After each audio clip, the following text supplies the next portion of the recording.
안녕하세요 여러분, 반갑습니다. 벌써 3주차 수업이 시작이 됐어요. 우리 학생들 이제 지난주 2주 동안은 이제 줌으로 실시간 강의를 했고요. 이번 주부터는 이제 제 예상으로는 9월은 이제 동영상으로 수업을 할까 해요.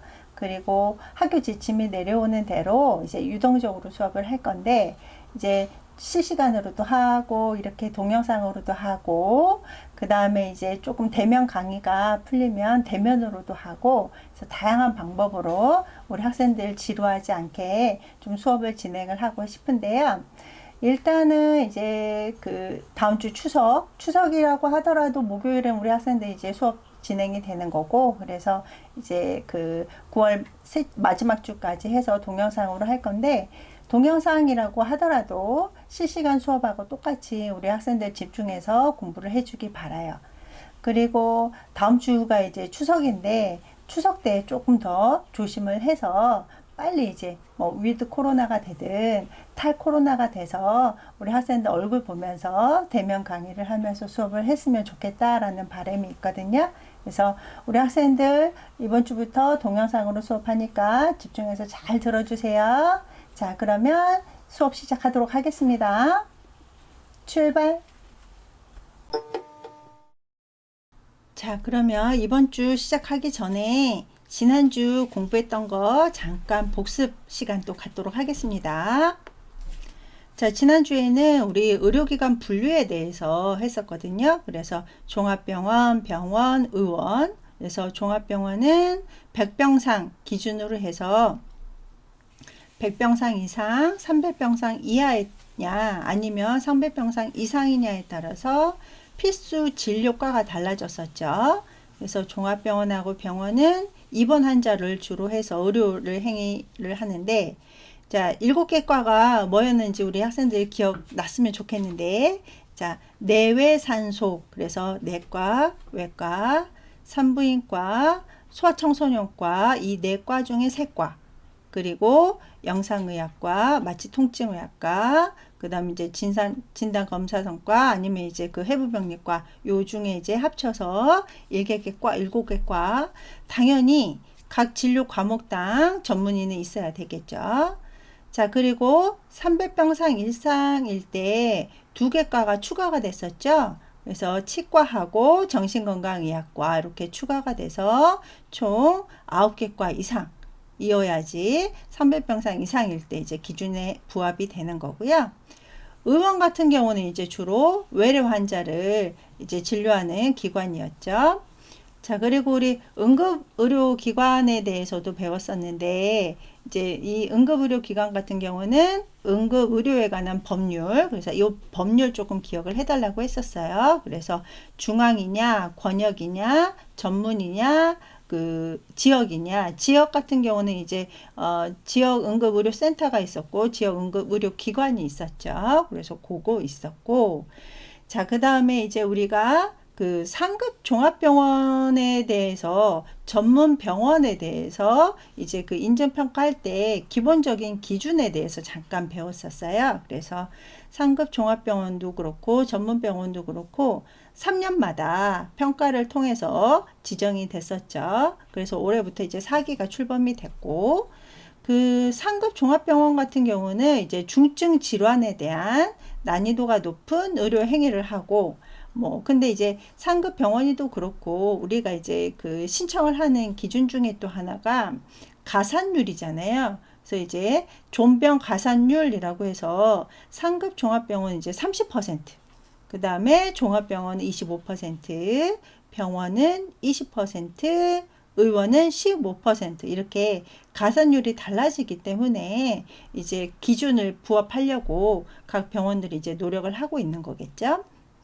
자, 그 다음에 이제 전문 병원 같은 경우는 이제 특정 진료 과목이라든지 특정 질환에 대해서 난이도가 높은 의료 행위를 하고 있다라고 해가지고 그 기준에 부합을 하면 이제 전문병원 신청을 할 수가 있는데, 우리 지난주에 배웠다시피 양방은 이제 18개 진료 과목과 질환이 있었죠. 그리고 한방은 3개의 진료 과목과 질환이 있었어요. 그래서 그 18개, 3개. 그 다음에 이제 우리가 HIS라고 해서 병원 정보 시스템 해서 이제 OCS, EMR, 팍스 이런 것들이 어떤 생산성이라든지 효율성, 그 다음에 이제 뭐 타 병원과의 경쟁력을 위해서 아니면 뭐 진료 지원이라든지 병원 경영 뭐 이런 거에 도움이 되고자 이제 병원들이 시스템을 갖추고 있다. 뭐 이런 거에 대해서 배웠었고, 그 다음에 이제 마지막으로 우리 의약 분업 같은 경우는 이제 2000년 7월에 실시가 됐잖아요. 그래서 의약 분업 같은 경우는 일단 대상이 모든 외래 환자였었고, 그 다음에 이제 그 적용 제외를 좀 기억을 해야 되겠죠. 의약 분업 같은 경우는. 그래서 어떤 사람들이 의약 분업에서 적용이 제외가 됐었냐면, 일단은 입원 환자나 응급 환자 같은 경우는 제외가 됐었고, 그 다음에 정신질환자, 그래서 뭐 자해라든지 가해 위험이 있는 이런 정신질환자, 그 다음에 이제 뭐 약국이 없거나 아니면 재해 지역에서 진료를 받는 이런 사람들도 이제 의약분업에서 제외가 됐었어요. 자, 그 다음에 뭐 교정시설이라든지 수용시설에 입소해 있는 이런 사람들도 안 됐고, 그 다음에 우리 장애인 중에 1급이나 2급 진단을 받은 이런 분들도 적용 제외가 됐었어요. 그리고 마지막으로요, 이제 뭐 감염병이라든지 파킨슨, 한센병, 뭐 에이즈, 그 다음에 이제 장기 이식 후에 치료를 받는 이런 분들 같은 경우는 이제 의약 분업에서 제외가 됐다. 이런 것들을 우리 지난번에 공부를 했었어요. 자, 그러면 이번 주는 이제 건강보험 자격 관리. 그래서 지난주에 좀 필기 도구 준비해 달라고 얘기했었거든요. 그래서 오늘은 조금 우리 학생들 숫자라든지 이런 것들은 이제 써가면서 수업을 해야지 조금 더 머릿속에서 오래 남기 때문에 필기 도구 준비를 해서 이제 따라와 줬으면 좋겠네요. 자, 그래서 이번 주 같은 경우는 여기 차례를 보면 의료 전달 체계, 그래서 뭐 건강보험 같은 경우는 1단계에서 2단계, 의료급여 같은 경우는 1단계에서 3단계까지 제가 수업하면서 중간중간 설명을 했었거든요. 그거에 대해서 구체적으로 공부를 할 거고, 그 다음에 요양급여 신청은 어떻게 하는 건지, 그 다음에 진료비 본인 부담, 여기에서 숫자가 많이 나오죠. 그래서 요거는 이제 숫자가 많이 나오면서 시험에도 많이 나오기 때문에 이 진료비 본인 부담에 대해서는 이따가 같이 써가면서 따라오면 될 것 같고, 그 다음에 이제 산정특례 제도라고 해가지고 어떤 것들이 있는지, 어떤 환자들이 포함이 되는지 이런 거에 대해서 공부를 하면 되겠습니다. 자, 일단은 의료 전달 체계라는 게 뭐냐면, 우리나라 같은 경우는 의료 전달 체계가, 그러니까 이제 환자분들이 병원을 이용을 하는 체계가 일단은 자유민주주의 국가다 보니까 자유방임형이죠. 그래서 거의 대다수가 이제 각자 본인이 개인의 책임을 가지고 이제 치료에 임하게 되는, 그래서 최대한의 자유를 존중을 해주겠다. 그래서 정부의 통제나 간섭은 최소화하는 게 원칙인데, 그래도 이제 정부 차원에서는 이제 모든 국민에게 동등한 수준의 의료를 제공을 해야 되고, 그 다음에 이제 의료 자원은 제한이 되어 있잖아요. 그러다 보니까 이 제한된 의료 자원을 어떻게 하면 효율적으로 활용을 해서 국민의 건강을 이제 건강 증진에 도모가 될지, 이런 거를 이제 살펴서 의료 전달 체계가 이루어지고 있는데요. 이제 여기 보면 의료 자원의 효율적 공급과 대형 병원, 그러니까 여기서 얘기하는 거는 상급 종합병원이 되겠죠. 상급 종합병원의 집중 현상 방지. 그래서 이제 나는 질 높은 의료 서비스 아니면 나는 돈이 좀 있으니까 좀 비싸더라도 뭐 이러면서 이제 상급 종합병원에 치중되는 경향이 많은데 뭐 그런 것들도 방지를 하고 그 다음에 이제 의료기관 간 우리 지난주에 의료기관에 대해서 배웠었죠. 그래서 의료기관 간의 균형적인 발전을 도모하기 위해서 시행이 된 게 우리나라 이제 그 의료 전달 체계가 되는 거죠. 그래서 의료 전달 체계 같은 경우는 일단은 70년대부터 이렇게 진행이 돼 있었어요. 그러다가 89년도에 전 국민 보험이 실시가 되면서 요 의료 전달 체계가 이제 이루어졌죠. 그래서 아까 얘기한 것처럼 이제 건강보험이냐 의료급여냐에 따라서 이제 한 단계가 추가가 된 이제 의료급여 같은 경우는 3단계까지.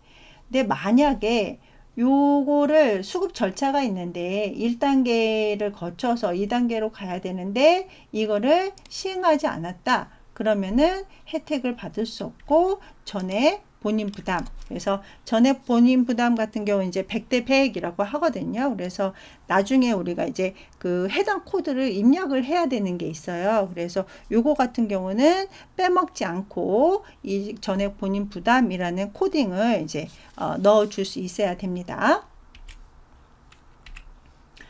자, 그 다음에 이제 의료 전달 체계 도입 목적.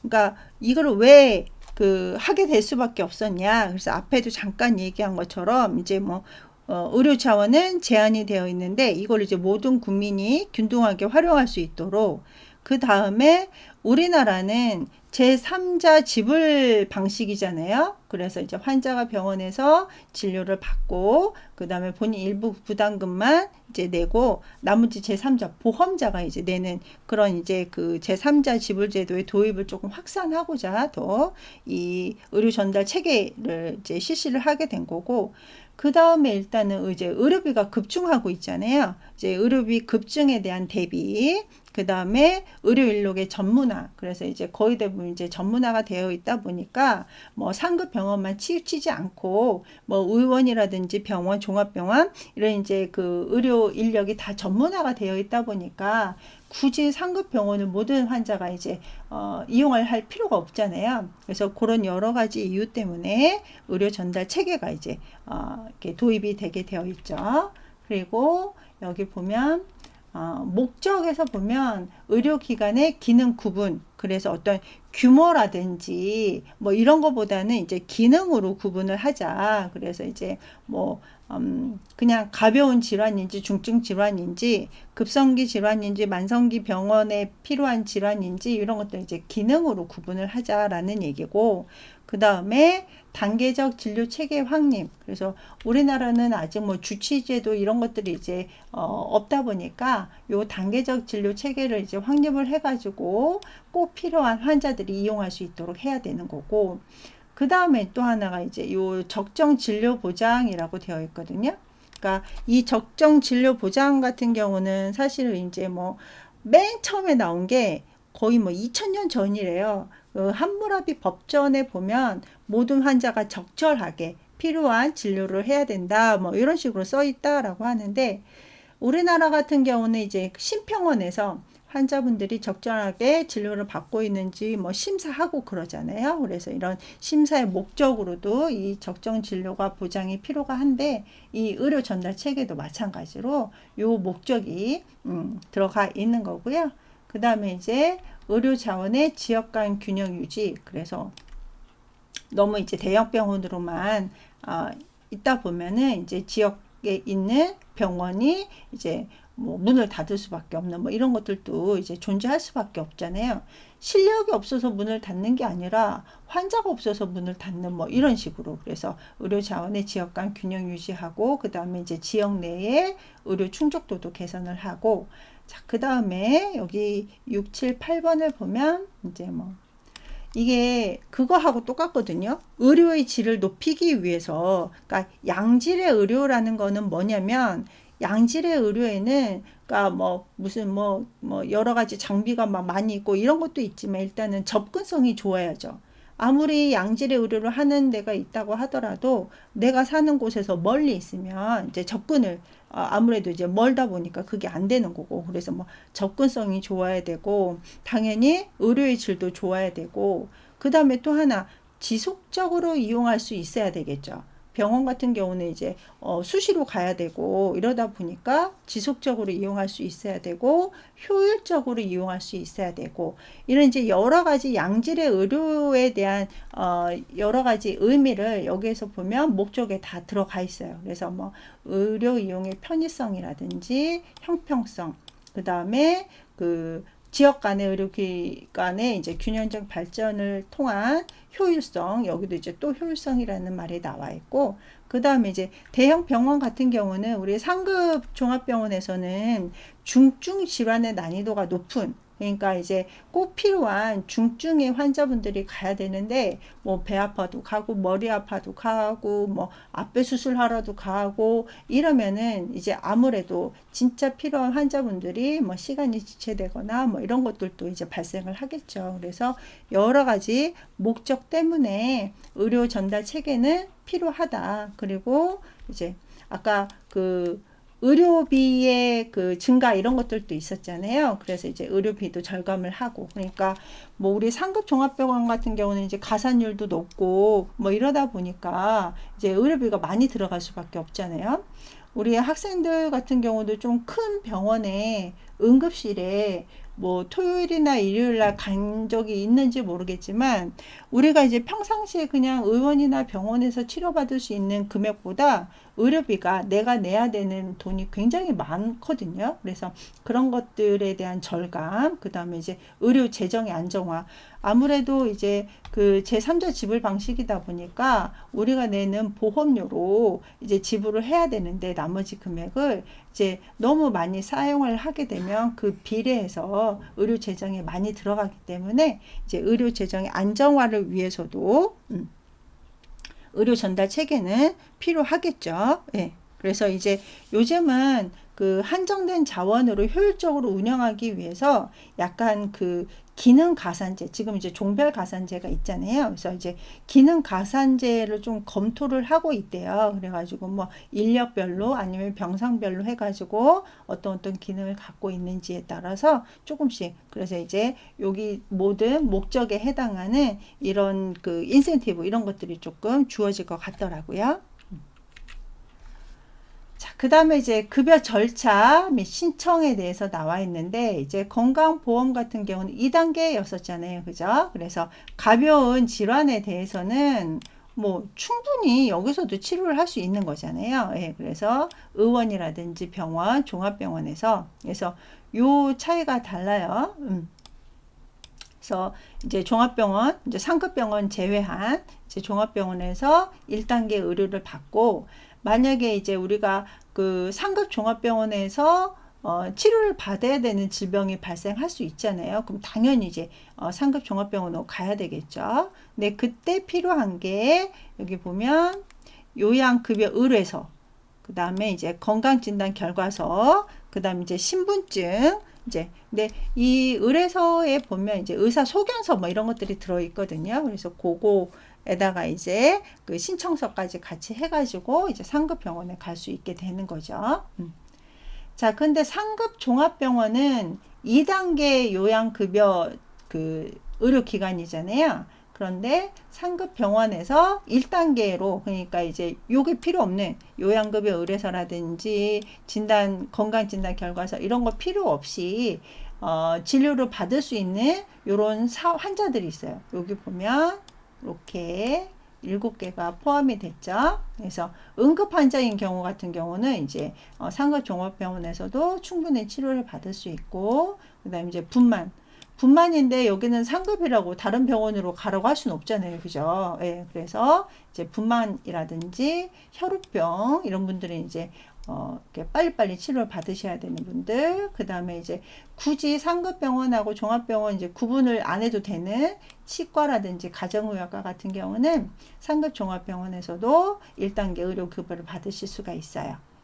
자, 그 다음에 이제 재활의학과가 있는데, 재활의학과 같은 경우는 이제 조건이 있어요. 그냥 뭐 단순하게 이제 물리치료라든지 이런 거 받기 위해서는 안 되고, 이제 뭐 장애인이라든지 아니면은 일상생활에 꼭 필요한 이런 작업치료나 운동치료, 이런 이제 그 재활치료 같은 경우는 이제 상급 병원에서도 가능하고, 그 다음에 이제 그 상급 종합병원에서 근무하는 이런 이제 직원들 같은 경우는 당연히 거기에서 혜택을 받을 수 있겠죠.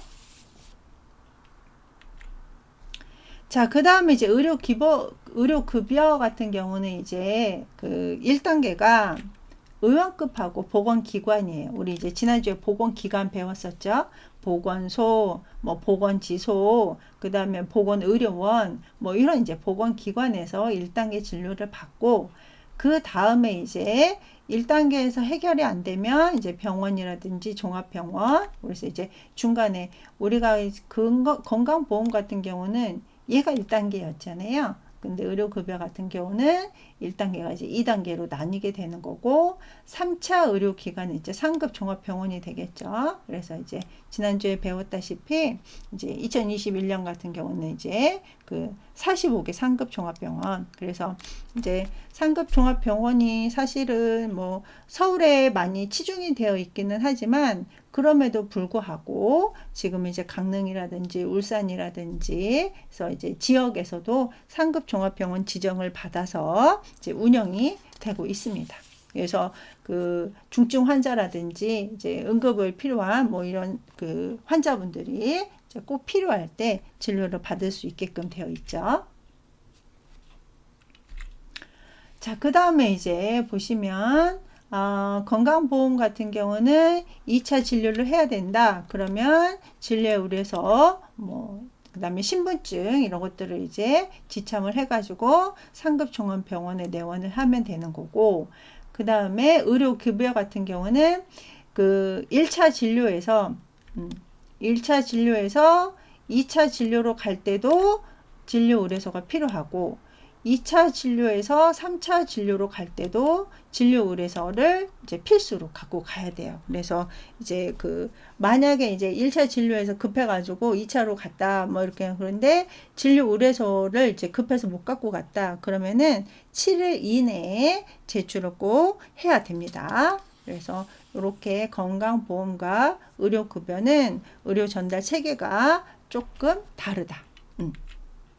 그래서 이제 그 건강보험 같은 경우는 우리가 이제 뭐 의원부터 해가지고 종합병원까지 자유롭게 이용을 할 수가 있는 거고, 그 다음에 의료급여 같은 경우는 의원급 같은 경우 이제 보건의료기관 같은 경우는 이제 그 자유롭게 이용을 할 수 있는데, 그러니까 이제 앞에도 얘기했다시피 이제 경증 환자냐 중증 환자냐에 따라서 구분을 해서 이제 그 효율적으로 운행을 하고자 만든 제도다라고 생각하면 될 것 같아요.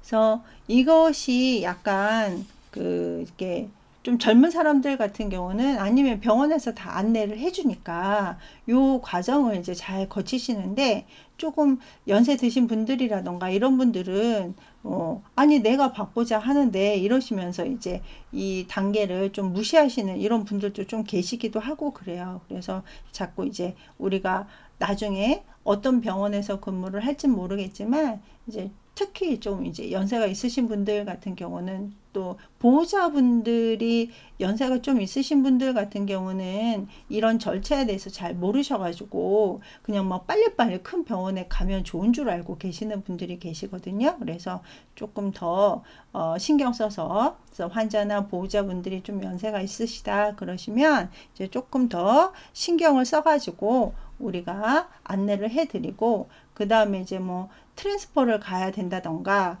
아니면은 이제 뭐 소견서를 가지고 날짜를 예약을 해서 조금 더 이제 그 종합병원이라든지, 그러니까 또 문제가 뭐냐면 연세가 있으신 분들이 의료급여이신 분들이 많아요.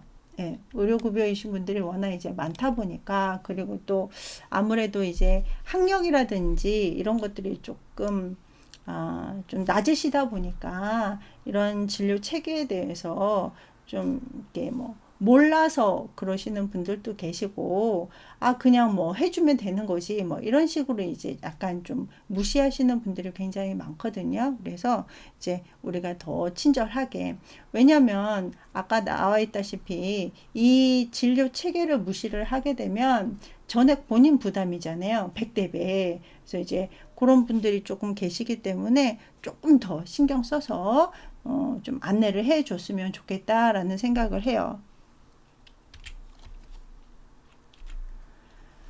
자, 그 다음에 이제 우리 그 건강보험 자격 관리에서 이제 산재보험 환자, 그 다음에 이제 자동차 보험 환자, 이렇게 이제 나뉘잖아요. 예, 그래서 이제 산재보험 같은 경우는 이제 산재보험 의료기관이 있죠. 그래서 산재보험 의료기관에서 이제 만약에 이 환자가 이제 업무상 재해, 아니면 뭐 업무상 질병, 아니면 이제 사고를 당해서 오셨는데 뭐 출퇴근 이용하다가 이제 사고로 오셨다라고 이제 그 업무상 재해로 판단이 되면은 이제 그 동의를 받아가지고 이제 그 산재보험 의료기관에서 이제 요양급여를 이제 신청을 대신을 해 줄 수 있어요. 근데 이제 요거 같은 경우는 이제 그 산재보험의 요양급여를 받으려고 하는 자는 여기 보면 소속 사업장, 그 다음에 재해 발생 경위, 그 다음에 이 재해에 대한 의학적 소견. 그래서 이제 첨부해야 될 게 좀 많죠. 그래서 이제 이런 이제 그 첨부를 해가지고 산재 요양급여 신청서라는 것을 이제 작성을 해야 돼요. 그래서 공단에다가 요양급여를 신청을 해야 되는데, 이 공단 같은 경우는 이제 그 근로복지공단이 되겠죠. 그죠? 산재 같은 경우는 이제 국민건강보험공단이 하는 게 아니기 때문에, 그래서 이제 하는데, 아까 얘기했다시피 그 산재보험 환자분들 같은 경우는 이제 산재보험 의료기관에서 치료를 받아야 돼요. 그래서 이제 산재병원 같은 경우는 이제 그 근로복지공단에서 직영으로 하는 병원이 있고, 아니면 이제 지정병원이 있거든요. 그래서 이제 직영병원 같은 경우는 이제 전국적으로 한 10개 정도, 그 다음에 이제 지정병원 같은 경우는 이제 뭐 한 5,500개 좀 안 되게 좀 굉장히 많은 지정병원이 있어요. 그래서 산재 환자 같은 경우는 이제 모든 병원에서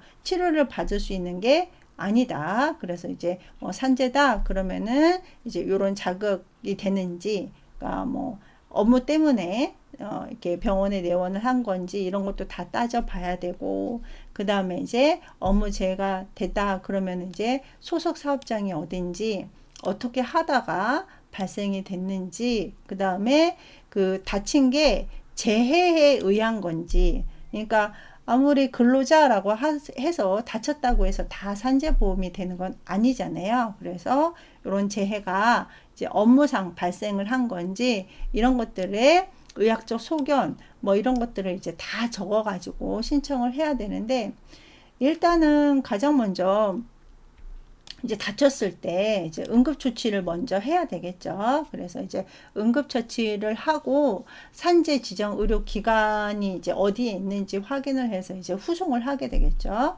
근데 이제 일단은 처음에 산재 지정을 받기 전에는 건강보험공단에서 혜택을 받고 나중에 이제 산재 혜택을 받으시면 되는 거예요. 그래서 이제 일단은 응급조치 먼저 해야 되겠죠. 그죠? 그렇게 한 다음에 여기 보면 요양급여 신청서 작성한 후에 이제 또 이 요양급여 신청서를 그냥 이제 공단에만 제출을 하는 게 아니라 이렇게 각각 제출을 해야 돼요. 그래서 이제 산재보험 같은 경우는 이제 그 보험료도 이제 사업주가 다 내고, 그 다음에 사업주가 이 근로자가 이제 그 업무상 재해로 그랬다라고 이제 인정을 해줘야 되기 때문에 이제 공단, 병원, 회사에다가 각각 제출을 해야 돼요.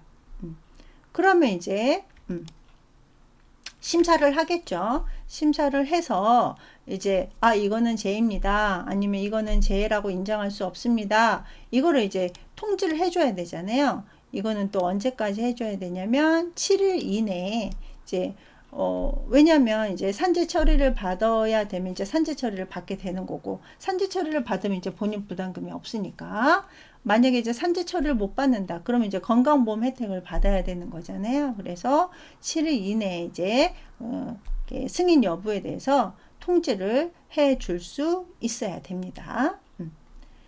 자, 그 다음에 이제 자동차 보험, 우리 이제 TA, 그래서 자동차 환자가 왔다, 자동차로 인해서, 그러면 이제 요 가입자가 이제 자동차 사고를 당했을 때에는, 자동차 사고는요, 그 의료 전달 체계에서 조금 제외가 돼요. 그래서 1차든 2차든 상관없이 이제 우리 자차 보험 들잖아요. 자차 보험을 들면 그 보험사에서 지불 보증이라는 걸 해줘요. 그럼 이제 지불 보증을 이제 의료기관에다가 병원에다가 했다. 그러면 이제 그 진료 후에 이제 심평원으로 청구를 하게 되는 거죠.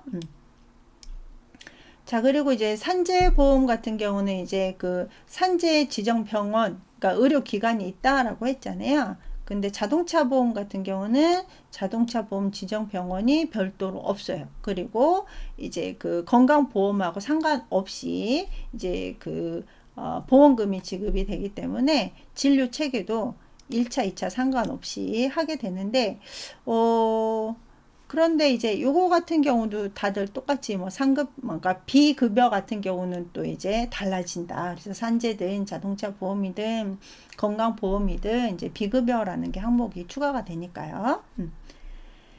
자, 그 다음에 이제 그 국가보훈 환자 같은 경우도 아직까지 이제 국가보훈 그 환자분들이 좀 존재를 하시니까 뭐 앞으로도 계속 이제 국가에 기여를 하신 분들은 이제 되겠죠. 근데 이제 이 국가보훈 환자 같은 경우는 이제 의료 지원 체계가 이제 우리 그 보훈병원이라는 곳이 있죠. 그래서 보훈병원이라던가 아니면은 그 보훈 대상자를 이제 국가가 이 병원에서는 조금 진료를 해줘라 라고 해서 위탁 병원이 있거든요. 그래서 이런 위탁 병원에서 이제 진료를 하게 돼요. 그래서 이제 건강보험이냐, 산재보험이냐, 자동차 보험이냐, 아니면 의료급여냐, 아니면은 이제 국가보훈 환자냐에 따라서 이렇게 절차도 조금씩 달라지고 그 의료 전달 체계도 조금씩 달라지게 됩니다. 그래서 우리가 이제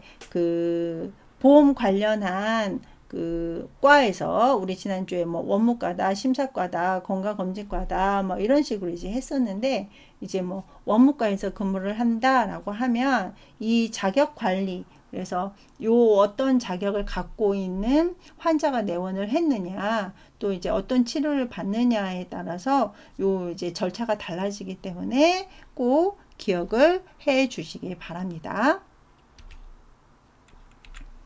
자, 그 다음에 이제 절차, 그 다음에 이제 신청에 대해서 잠깐 알아보도록 할게요. 그래서 요양급여 신청을 하게 되면 이거는 이제 이론적인 거예요. 그죠? 예, 이론적으로 우리 학생들 건강보험증 받는지 모르겠어요. 예.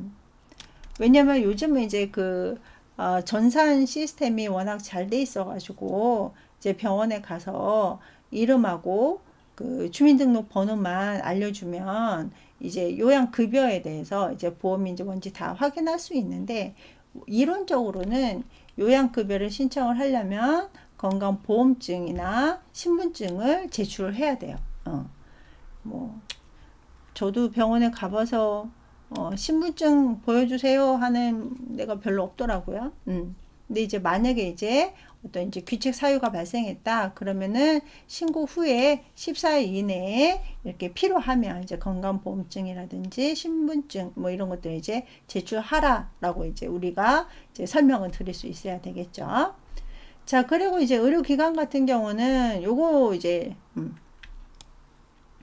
급여 제한 여부 조에서, 그래서 이제 어떤 환자분들 같은 경우는 이제 급여 제한이 되기도 하고 뭐 급여가 정지가 되기도 하고 필요하잖아요. 그죠? 왜냐면 이제 본인 부담금을 이제 어떻게 받아야 될지 결정을 해야 되니까. 그래서 급여 제한 여부 이런 것들을 조회를 하게 돼요. 공단에다가. 그러면 이제 공단 같은 경우는 이제 7일 이내에